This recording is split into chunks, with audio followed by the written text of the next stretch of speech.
सताता है क्या क्या मुझे दर्द घुटना,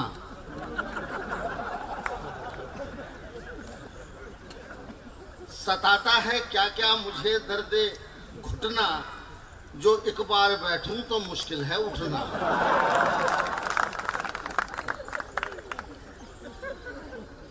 खुदा को हाजिर नाजिर जानकर जो कुछ कहूंगा झूठ कहूंगा और झूठ के अलावा कुछ नहीं कहूंगा। फोटोग्राफर साहब फोटो दे रहे हैं, सामने से लीजिए, इधर के हिस्से का आप क्या करेंगे।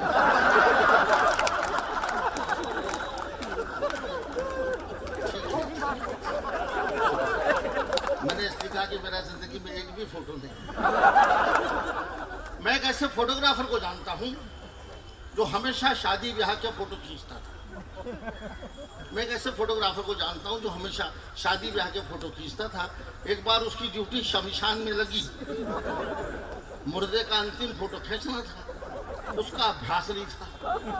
तो उसने जैसे ही अपना कैमरा मुर्दे के चेहरे पे फोकस किया, आदतन उसके मुंह से निकल गया, इस्माइल प्लीज।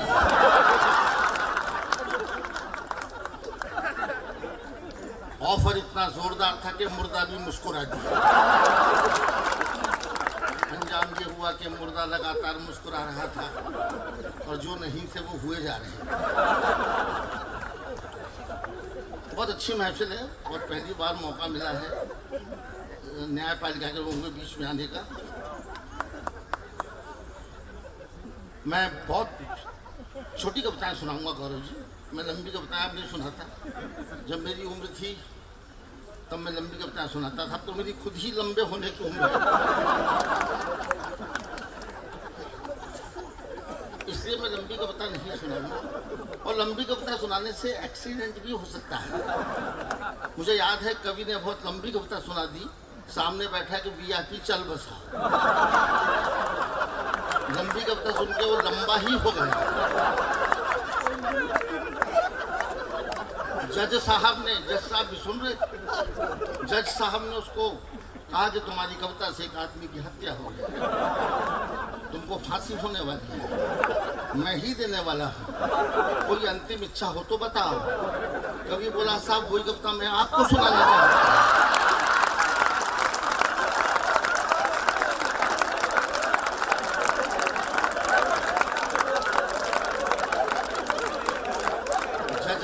उसको बाइज्जत बरी कर दिया।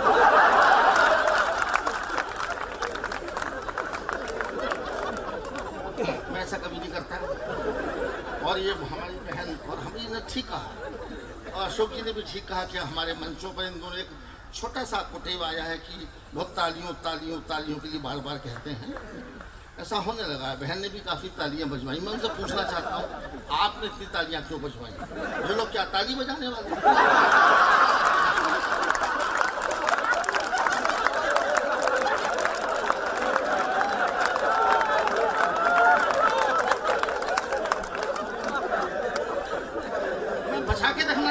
संस्कृति को मैं नहीं चाहता कि इस देश के लोग ताली बजाने वाले हैं। इसलिए अशोक जी ने मेरे बारे में एक बहुत अच्छी बात कही। कविता वगैरह तो जगह होती है, लेकिन उन्होंने एक बात बहुत अच्छी कही जो मुझे अच्छी लगी और वो सच भी है शायद कि मैं कवि सम्मेलनों के मंचों पे एक कॉन्फिडेंट कवि के रूप में जाना जाता हूँ। मेरी कविताओं के बारे में पता नहीं कि लोग क्या सोचते हैं, क्या पता वो होती है या नहीं होती है, लेकिन वो कुछ तो होता है, तभी लोग आते हैं। कॉन्फिडेंस मेरा जन्मजात स्वभाव है। मैं इतना कॉन्फिडेंस वाला हूँ कि आप लोग तो संख्या में काफ़ी लोग बैठे हैं, मेरा तो वो कॉन्फिडेंस है कि एक भी समझदार सामने बैठा हो तो मैं पूरी रात अकेले निकाल सकता हूँ।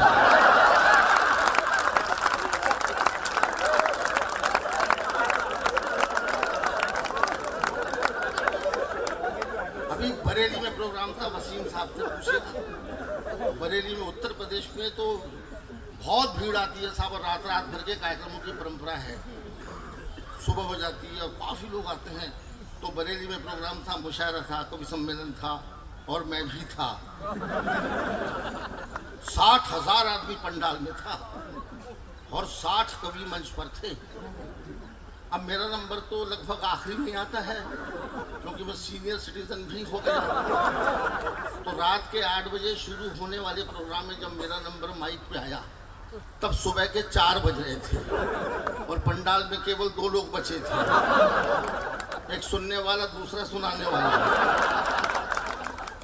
कोई और होता तो बेहोश हो जाता, लेकिन मैं तो जैसा कि बताया जाता कि मैं कॉन्फिडेंस वाला हूँ, मैं न घबराया और मैंने कॉन्फिडेंस से काम किया।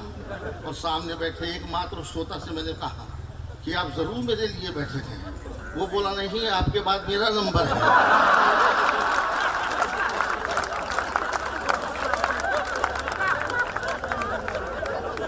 साहब उस दिन मेरा भ्रम टूट गया। मैंने तब तक डिक्शनरी में एक ही शब्द पढ़ा था, कॉन्फिडेंस। मुझे उस दिन मालूम पड़ा कि दूसरा भी होता है, ओवर कॉन्फिडेंस। तो आप लोग ओवर कॉन्फिडेंस और मैं कॉन्फिडेंस। बहुत थोड़ा आपको सुनाऊंगा क्योंकि अभी आपके लिए 3 लोग और बहुत ज़्यादा महत्वपूर्ण हैं। वसीम साहब, राहत इंदौरी साहब, ये दोनों मेरे महबूब शायर हैं, पूरे हिंदुस्तान के महबूब शायर हैं।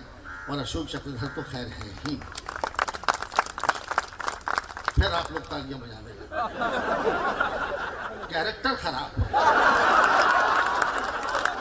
आदत जाती नहीं है, आदत जाती नहीं है। वो एक डॉक्टर साहब की मंगनी हुई, तो उन्होंने अपनी मंगेतर को अंगूठी पहनाने के लिए जैसे उसका हाथ पकड़ा, उनका पहला सवाल था कि अब बुखार कैसा है, सुबह नाश्ते में क्या खाया। तो ताजी, और ये फोटोग्राफर साहब से भी कह दीजिए जल्दी आइए।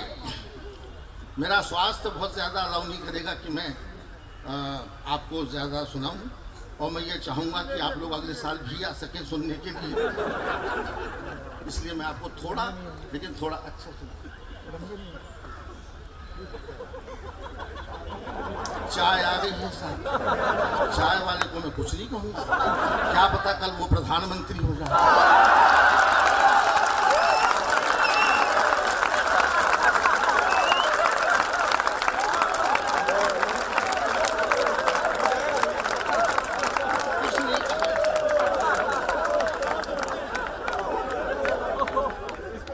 शहर के गधों ने हड़ताल कर दी बिना सूचना, अल्टीमेटम दिए। ग्वालियर में गधों ने बिना अल्टीमेटम, बिना सूचना दिए अपने मालिकों से हड़ताल कर दी।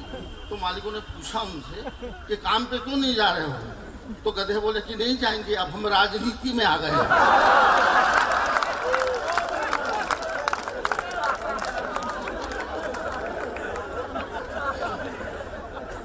आपकी तालियां मुझे खोल रही है और मैं खोल रहा हूँ थोड़ा, लेकिन यकीन कीजिए मैं एक ईमानदार कवि हूँ, आपको जल्दी छोड़ दूंगा।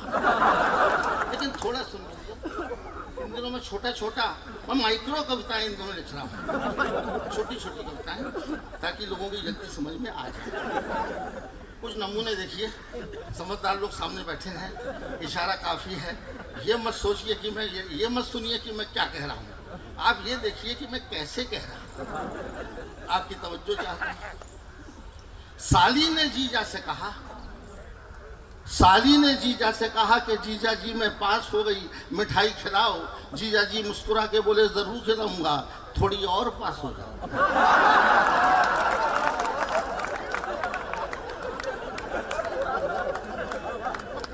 बात है साहब, मैंने आपसे कहा कि मुझे पता नहीं कि मैंने कविताएं लिखी कि नहीं लिखी, पर कुछ ऐसा जरूर लिखा है जो आपको पसंद आ सकता है, और आप उसे हल्का नहीं कह सकते, आप उसे हल्का फुल्का जरूर कह सकते हैं। साली ने जीजा से कहा कि जीजा जी मैं पास हो गई, मिठाई खिलाओ। जीजा जी मुस्कुरा के बोले जरूर खिलाऊंगा, थोड़ी और पास हो जाओ। आप लोग बहुत ज़हीन और दिमाग से महीन लोग हैं, इसीलिए मैं महीन बात ही कह रहा हूँ, और मुझे उम्मीद है कि बात आपको समझ में आ रही है, दिख भी रहा है। तो मैं कोशिश कर रहा हूँ कि थोड़ा सा आपको और महीन पीसूं मैं। एक किताब में एक सुंदर औरत की तारीफ पढ़ रहा था, एक किताब में एक सुंदर औरत की तारीफ पढ़ रहा था। क्या सुंदरता थी, 10 मिनट तक मैं ही हंसता रहा। सुंदरता भी हंसा सकती है अगर वो हिंदुस्तान की हो। मजा लीजिए, किताब में लिखा हुआ था कि उस सुंदर औरत की दाईं आंख इतनी सुंदर थी कि बाईं आंख लगातार दाईं को देखती रहती थी।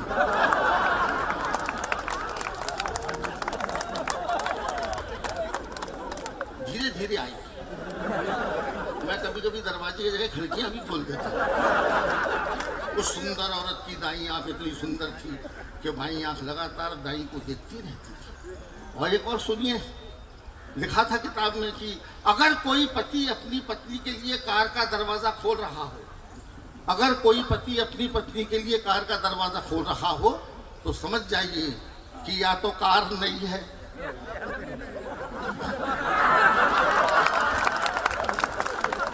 आगे आप समझ रहे। अगर कोई पति अपनी पत्नी के लिए कार का दरवाजा खोल रहा हो तो समझ जाइए कि या तो कार नहीं है या फिर पत्नी नहीं है। बात भी सही है, अपनी पत्नी के लिए कार का दरवाजा कौन खोलता है? और असल बात तो यह है कि अपनी पत्नी के साथ कार में जाता ही कौन है?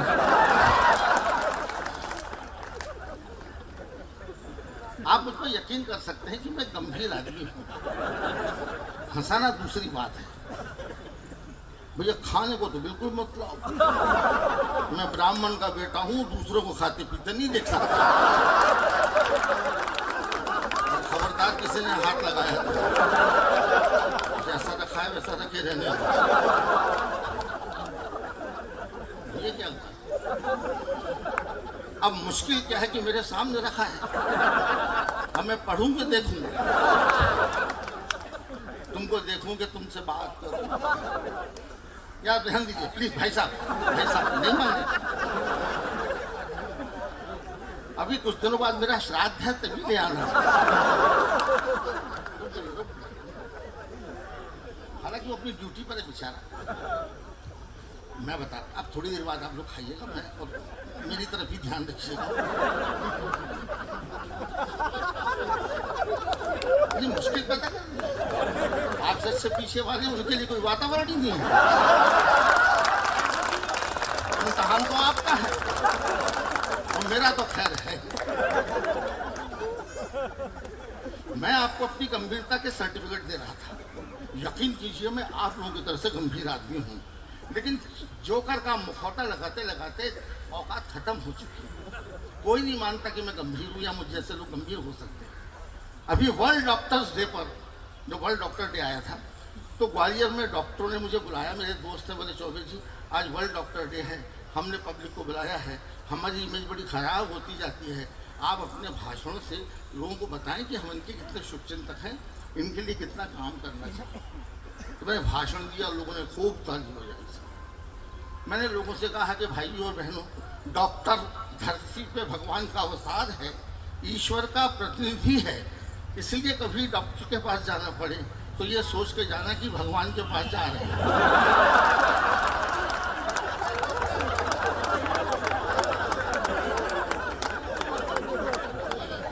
देखिए मैंने अच्छी बात कही।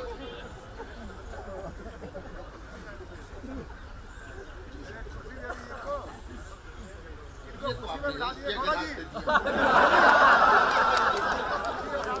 नहीं, हमने कहीं और पहुंच गया। ऐसा लगता कि बार में नहीं, बाहर में जाना है।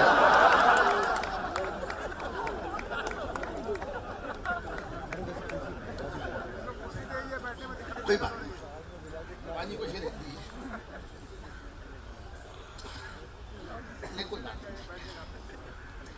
तो मैंने कहा था कि भाइयों और बहनों, डॉक्टर धरती पे भगवान का अवतार है, ईश्वर का प्रतिनिधि है, इसलिए कभी डॉक्टर के पास जाना पड़े तो ये सोच के जाना कि भगवान के पास जा रहे हैं।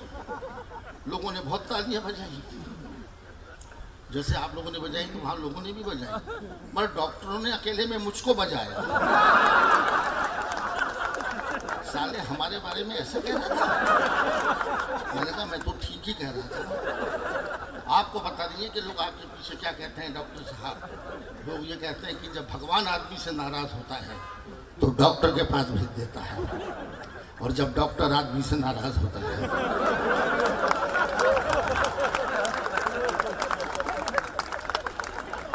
ये तो मैं अपने अनुभव, अपनी अनुभूतियां आपको बता रहा हूँ।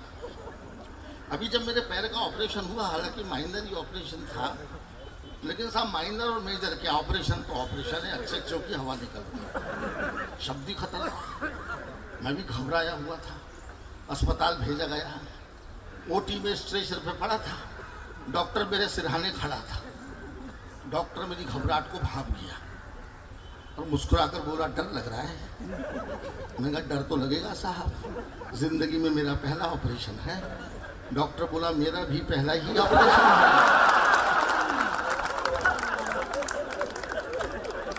लेकिन देखो मैं तो नहीं घबरा रहा।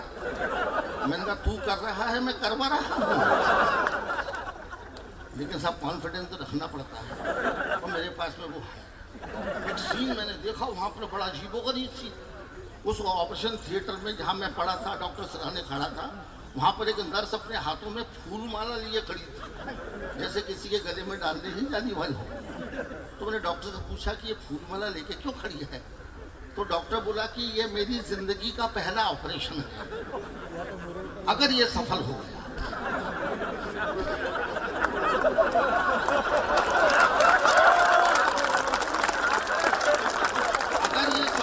तो मेरे गले में पड़ेगा, वरना आपके ऊपर डलेगा।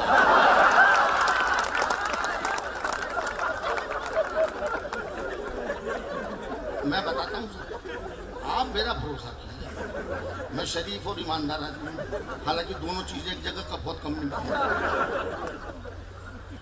इन लोगों ने कहा बताया, लेकिन जो मेरे पीछे बैठे हुए हैं, मैंने जिंदगी के अनुभव लिए। कोर्ट में खड़ा हूँ, एक कोर्ट में मैं भी दर्शकों, मेरी इच्छा की दर्शकों बैठ के दिखना चाहिए। सिनेमा में बहुत सीन देखने को मिलते हैं, लेकिन अब तक मैं गया कि अपने मेरे वकील दोस्तों ने कहा, एक बार मैं कोर्ट की कार्रवाई देखना चाहता हूँ। बोले चलो, ले गया। उस दिन एडिशनल जज वहाँ पर कोर्ट में थे, उनके ऑफिस, उनके कोर्ट में मुकदमा था एडिशनल जज साहब के। तो मुकदमा शुरू हुआ।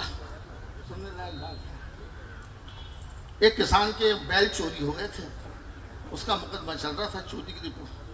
तो एडिशनल जज साहब ने किसान से पूछा कि तुम्हारे बैल कब चोरी हुए, कैसे चोरी हुए?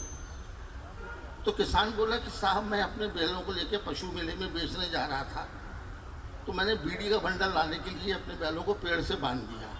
लौट के देखा तो मेरे तीनों बैलों की जोड़ी गायब थी। तो जज साहब बोले, 3 बैलों की जोड़ी? जोड़ी तो 2 बैलों की होती है, 3 बैलों की कैसे? तो किसान बोला कि तीसरा एडिशनल था।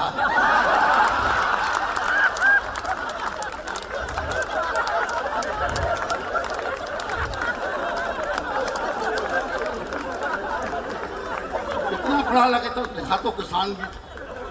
मैं ईमानदारी से जो वहीं से लाया हूँ, तो कुछ नहीं करता, जाता हूँ, देखता हूँ, हो जाता है, ऐसा हो जाता है। आइए, बहुत थोड़ा सा मैं आपको सुनाऊंगा, कुछ आलपे ने सुना देती ताकि आप वहाँ तक पहुँचे।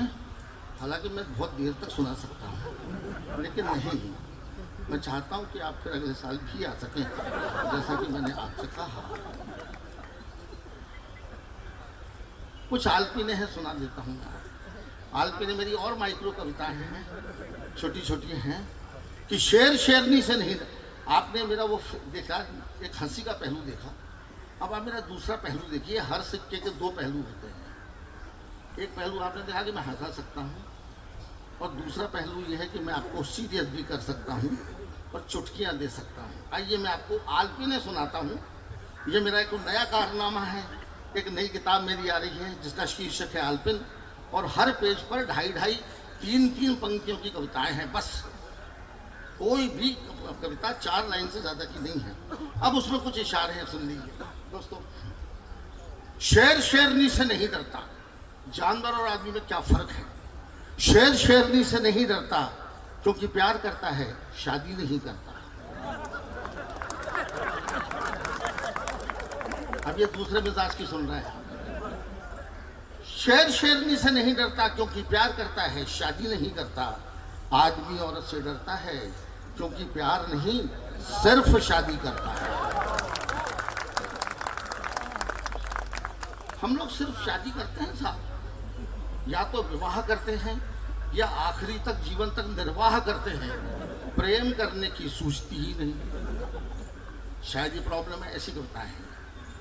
शेर शेरनी से नहीं डरता क्योंकि प्यार करता है, शादी नहीं करता।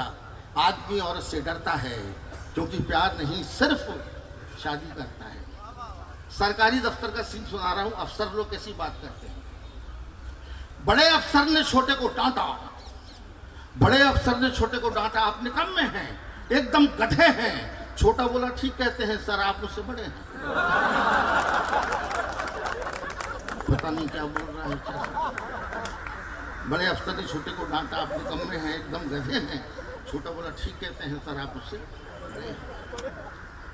कुंवारे के दरवाजे, तीसरी आलपिन, छोटी छोटी कविताएं, आलपिन है। कुंवारे के दरवाजे पर लिखा था होम स्वीट होम। शादीशुदा के लिखा था ओम शांति ओम शांति ओम शांति।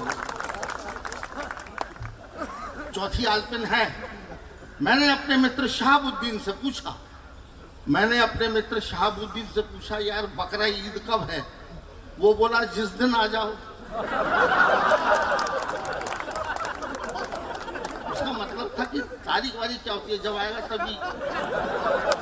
मैं तो गया ही नहीं, क्या पता मुझसे ही मना लेगा। मैंने अपने मित्र शहाबुद्दीन से पूछा यार बकरा ईद कब है? वो बोला जिस दिन आ जाओ।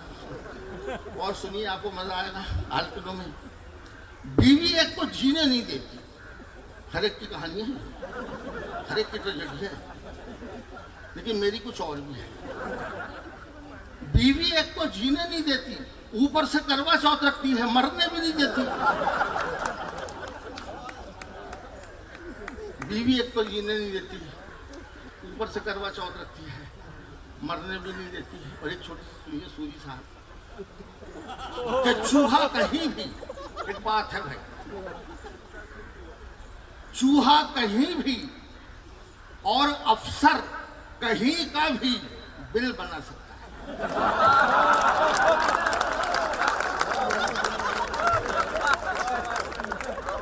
चूहा कहीं भी और अफसर कहीं का भी बिल बना सकता है।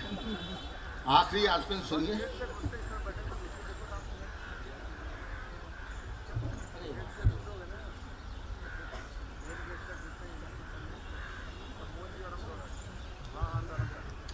आखिरी आलपिन भी सुन लीजिए। औरतों की चूड़ियों पर है ये। औरतों की चूड़ी सुहाग का प्रतीक मानी जाती है। और सब लोग गौर से सुने कि कवि को कविता कहाँ से मिलती। कई बार समाज में सवाल उठता है कि कवि कविता लाता कहाँ से? क्या आसमान से, जमीन से कि पाताल से? नहीं, कवि हमेशा अपने आसपास से कविता लाता है। ये बिल्कुल आसपास से मिली हुई कविता, छोटी सी है, आपको इसमें मजा आएगा। सुहाग की चूड़ी, सुहाग चूड़ी सुहाग का प्रतीक मानी जाती है, लेकिन ये सुहाग का प्रतीक, इस प्रतीक ने मेरा सुहाग उजाड़ दिया था। मेरे घर में काम करने वाली बाई आती है कमला, छोटे समाज की स्त्री।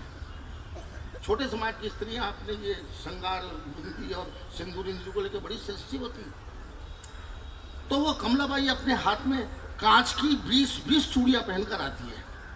दिन भर वो चूड़ियां खनखनाती रहती हैं और मेरी खोपड़ी में दंदन आती रहती है। तो मैंने अपनी बीवी से कहा कि उससे कहना कि 2 ही चूड़ी पहन के आया करे, क्या फर्क पड़ जाएगा।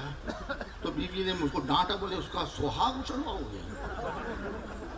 तब ये बात मेरे हाथ लगी है। आपको नजर कर रहा हूं कि सुहाग के लिए सिर्फ एक चूड़ी काफी है। सुहाग के लिए सिर्फ एक चूड़ी काफी है, फिर इतनी सारी चूड़ियां। आखिर औरतें कितना सुहाग चाहती हैं?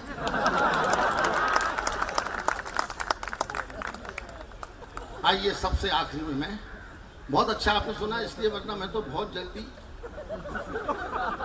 खिसकने वाला कवि हूँ। लेकिन आइए मैं आपको एक बहुत मनोरंजक बात बता करके अपना स्थान दूंगा। और प्रधानमंत्री मोदी जी के डिजिटल इंडिया से मैं भी प्रभावित।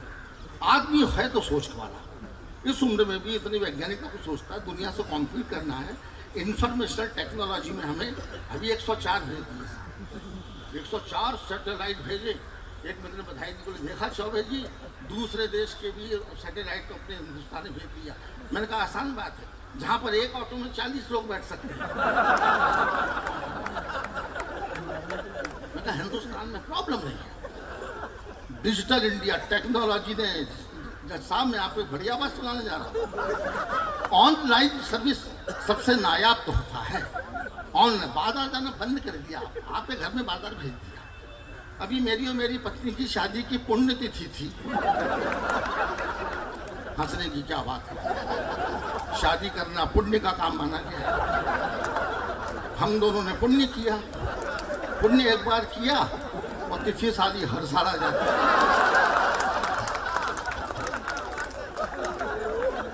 तो मनानी ही पड़ती है। आ गई पुण्यतिथि सालगिरह, तो मैंने अपनी बीवी से कहा कि आज हमारी शादी की सालगिरह है, मैं बाजार जाता हूँ, 1 किलो बूंदी के लड्डू ले आता हूँ। तो बीवी बोली कोई ज़रूरत नहीं है, मेरी डायरी में नंबर लिखा है, ऑनलाइन सर्विस अवेलेबल, आप नंबर घुमाइए, लड्डू खा रहे हैं।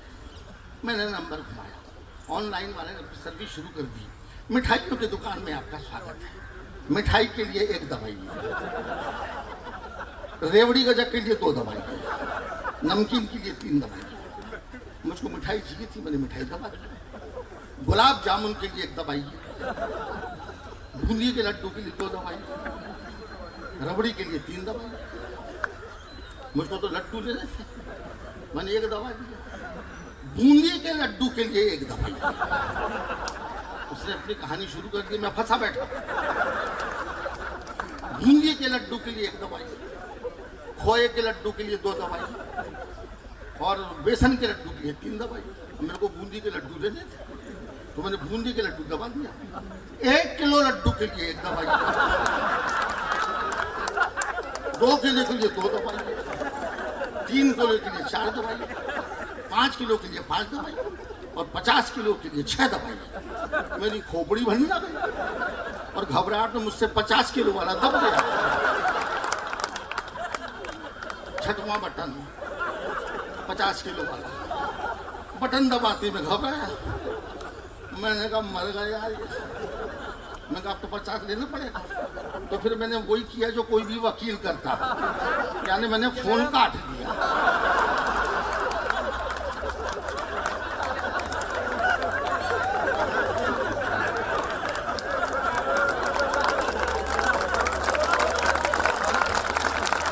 ये काम वकील ही कर सकता था, मैं तो आदमी था।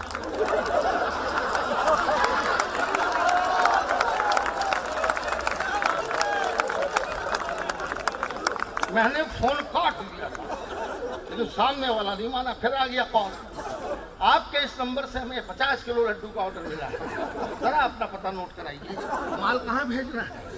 मैंने कहा भैया मैंने तो इस नंबर से फ़ोन किया नहीं, हम लोग 15 भाई हैं, सबसे बड़े वाले से बात करने के लिए 1 दवाई